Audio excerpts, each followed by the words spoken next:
Hi, my name is Cody Holmes, and this is my trio process assignment. And the first part is our essential question was, as an advanced educational professional, how would you apply data and data analysis to ensure your continuous improvement plan is focused on closing gaps? So, a little background information. I said my name is Cody and I teach fourth grade reading and language arts. In my school, over 78% of our students are economically disadvantaged, and with this comes gaps. So this essential question really hit home. Now, we use various assessments for our students, including state assessments, DIBELS, and then just formative and summative tests and quizzes and assignments that you give in the classroom. Now, what our school really focuses on is MAP, which is Measures of Academic Progress testings, and that tracks student growth at each student's own level. So contrasting like state assessments would be just if students are on grade level or not, where MAP testing tells you where each student is, no matter their grade level.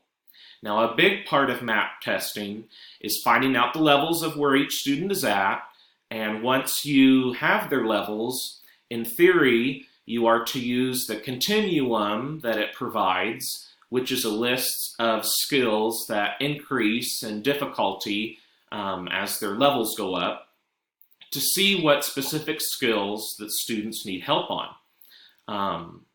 So the desired outcome would be for all teachers to properly use MAP data to influence their instruction. Teachers should be able to analyze the data provided, select standards that students need to work on, and group students with similar needs into small groups. And then they should be able to teach those certain skills to those groups. Okay. So a question that I have for you is, how many teachers would you be working with to meet these outcomes? Are you talking about your fourth grade team or all elementary teachers? Okay, good question. Since I teach fourth grade reading and language arts, I would be working with the other fourth grade reading teachers, which at my school there are two other fourth grade reading teachers. So this would be where we could meet to discuss what we could do with our own students with those two other teachers. Okay.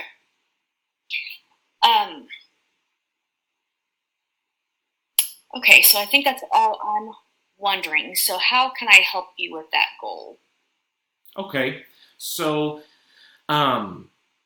the help that I would want to ask you about would be if you have any suggestions for me to make sure that teachers have time to meet, but then a suggestion where teachers have to actually use the data.